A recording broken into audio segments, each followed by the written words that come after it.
So I have the big new OLED on order for the living room, 83-inch LG G2. So let's talk about a few reasons why I decided to go with and am thinking I'm going to continue sticking with the G2 order over the probably more economical C2.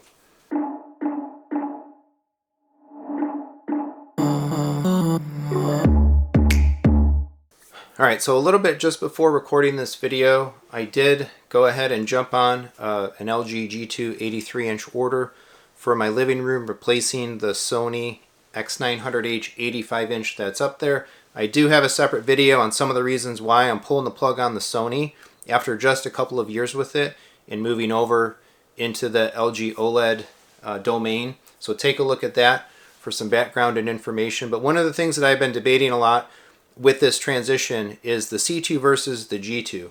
And so I don't have a lot of historical experience with LG products in these panels. I've seen them at the stores and kind of looked at them and such there. I've never owned an OLED. I've never really even been hands-on with one before. I do have the order for the G2 in, and so I'll break down a couple of reasons why I think I'm just going to stick with it and go ahead and accept the extra cost. And so right off the bat, I have to be, to be perfectly honest, despite the fact that the G2 is the more expensive television, I was able to get in on that kind of small window of time where Walmart had them marked down. I guess we don't know whether that was intended, that was an accident, or whatnot, but as the time I'm recording this video, it does look like folks that were able to order the G2s at the reduced prices are getting them. Walmart is shipping them and so on. I've actually seen my order go ahead to preparing. Now it's kind of pulled back. I ordered at the very tail end of that pricing window before they sold out. I think when I actually hit buy on my 83 G2, there were 2 remaining. I'm hoping that Walmart fulfills it, but in any case, I do have some other options and such to get my hands on an LG. But I'm at this point hopefully content to just let the Walmart order fulfill. And with any luck, that'll be here by mid-May, within a week or so roughly of my recording this video. So obviously price was a big element of that, and the 83 LG G2 is a $6,500 television. The 83-inch LG C2 is a $5,500 television, $1,000 price difference. With the Walmart pricing, the G2 83 was actually cheaper than the list price by a couple $100 of the C2. And generally speaking, if you're buying from any big box store or most places right now, as of recording this video, these TVs are brand new. They're just shipping to customers for the first time. There's really not a whole lot of discounting going on. So being able to get a G2 under the price of a C2 seems like a pretty much a no-brainer, and makes it makes it easy. An MSRP C2 versus a less than that MSRP G2, well, heck, buy the G2, right? Why wouldn't you? Effectively, even with relational discounts and some other avenues to potentially buying the TV, I think I'm still going to have my preference stick with the G2 over the C2, and still, no matter what, pay a little bit of extra money in the end to go ahead and get the G2. And that comes out in some of the other reasons I'll mention here in a second. So second one, of course, the TV is a higher spec. It's rated for some higher brightness. It's got the heatsink and such. And well, I've been paying a lot of keen attention to all the other really advanced TV panel YouTubers that are out there that are talking about all these new TVs hitting and really breaking them down in deep detail. Watching that, like probably a lot of you might be as well. Yeah, some of the first measurements and some of the first use of those G2s is maybe showing that there's not a whole lot of extra tangibly measurable performance over a C2. We'll see. I guess maybe that won't hold. Maybe after calibration, maybe after they break in a little bit, after they get some hours on them, there might be a little bit of a differentiation. And I just don't want to have that FOMO or that sense of doubt, like, oh man, should I have gotten it? Could it be a little brighter? Could this gaming performance, this HDR performance, be a little bit better? And not kind of live with the seed of doubt. Should I have just spent a little bit more, right out of the gate? So time will tell, I suppose, in the long-term reviews and the long-term measurements and so on, whether there really is any tangible difference between the G and the C. But I don't think the jury is completely closed. Very few of these TVs have been tested, at least to this point.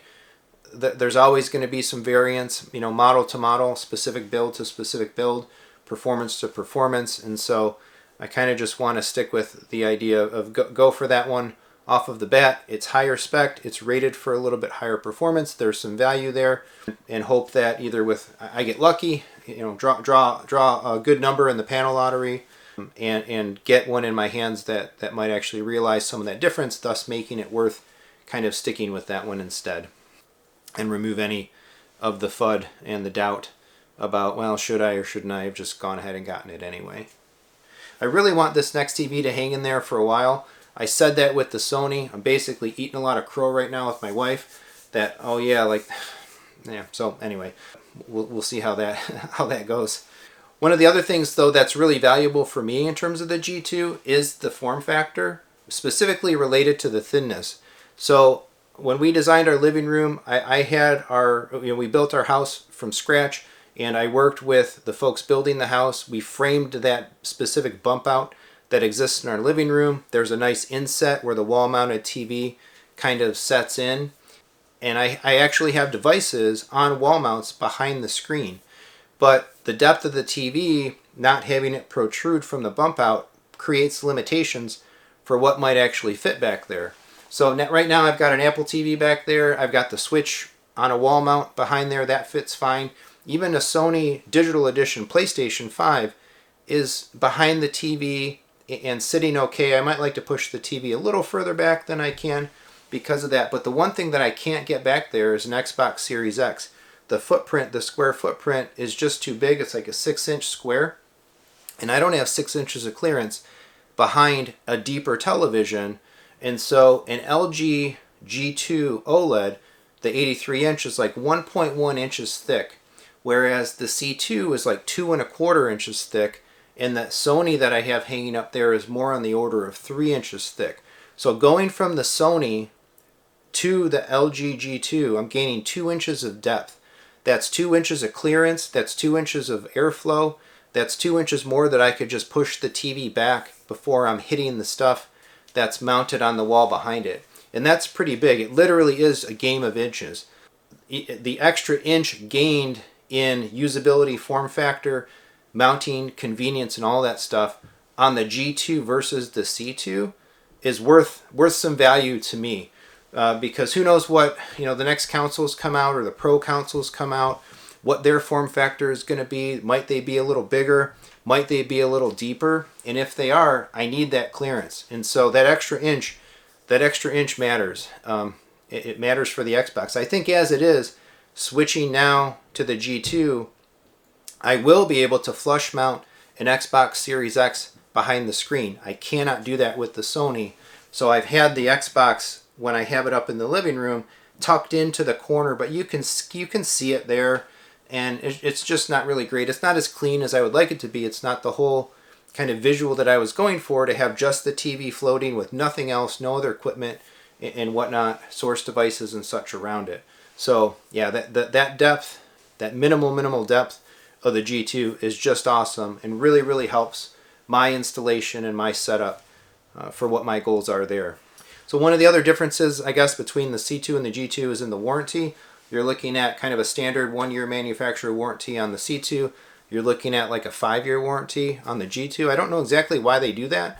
Why such the big difference in such as well. If it's because the G2 has the heat sink, so it's able to operate even at the same spec, or maybe at a similar level of performance. The G2 just doesn't have kind of the wear on the picture engine and heat and all of that stuff, that they're able to kind of guarantee or feel more confident that, yeah, that TV is just going to work better and last longer than not having that kind of heat dissipation and whatnot. That's conjecture. I don't know all of the reasons behind that difference, but hey, I mean, why not? You know, why not have the TV covered with a longer warranty than a shorter one? It's just another thing adding some value to paying a little bit more. And I'm not usually one that buys extended warranties on stuff. I have some very specific ideas for myself and my wife and I and our household about kind of how we manage money and the things we buy and the things we don't buy. I kind of take the view that extended warranties are are usually a waste of money. You can buy warranties on everything you own. You can spend thousands and thousands of dollars on warranty, and yeah, sometimes something breaks and they might prove to be really valuable. But in the long run, like, stuff just doesn't break that often, I think, in my experience for the things that I've owned. And so if you save the money that you would otherwise have spent in your life buying all these warranties on everything, when something does legitimately break, you have the money, just fix it, replace it, do what you need to do. It sucks when it happens, but over time, all the money that you might have saved not buying these extended warranties is going to cover the actual reality of the things that you need to potentially replace, in your life. And I'm not talking about cars and homes and whatnot. I'm talking about, devices and things that might be a couple $100 or a couple $1,000 or whatnot. Yeah, the warranty, it's a nice little bumper, but and that's fine. Some value provided for the extra money being spent. But I think it's also, it has to be reflective of the fact that LG has more confidence in that model, or they wouldn't give that warranty with it, right? LG's not giving you 5 years on a G2 to lose money because they're all going to break in their third and fourth year. It's not the way they would do business, or anybody would do business. So I think that again, it's natural. LG is naturally putting a higher degree of confidence behind the television. And so as a consumer, right, that should kind of give you some more peace of mind, and also a bit of a higher degree of confidence about buying that model over the other one, or that being a better value, so to speak. And so a little bit alluding to what I said, I think in one of the earlier points, but this is going to be my first OLED, and my first kind of transition from an LED LCD to an OLED type of technology. And I just kind of want to go into it full bore. Like, I might as well buy the top model. I might as well experience the top model, feel like I'm getting everything, right, that OLED has to offer. And yeah, the QDs and all that stuff is out, but I don't want small. I want large. I want 83 inches or bigger. And so at that size, for what I want to use it for, with a focus on gaming, I think LG makes the most sense. For, another several $100, give or take up to the grand, and a couple of the other positives, maybe about the G2, relative to that C2, why not just have the peace of mind that I bought the top model, it's hanging there. I hope it hangs there for a good long while, unless of course the YouTube channel blows up and I'm funding yearly TV upgrades to be able to cover them on the channel. Please like, subscribe, and all of that stuff to help me out. In that case, I'll do that, but spending my own money for my own use in that sort of thing, I'd probably be using the TV for a while. It's still a business purchase. It's still part of the channel and the content. And I don't know what kind of upgrade paths I might be on, relative to having all of this for future gear and whatnot. But I don't want to sit there for the next, even if it is the next year, or longer, always wondering, like, man, I wonder if the G2 was better, or it would have been better, or maybe I should have bought it. Now I'm going in OLED. It's not like the difference is $5,000, or some crazy amount of money. It's not twice the price to get into the G than the C. Not having that FUD, not having that doubt, and just going ahead and getting the top model makes sense. In conjunction with the other things, the other positive points that I mentioned that actually are a little more tangible. That one's of course just a little mental. But in any case, are you looking at a new television this year? They're all coming out now. All the Sonys, all the Samsungs, the coverage on everything is blowing up. As I'm recording this, I'm watching videos and reading stuff pretty much every night on these things. But I think I made my decision.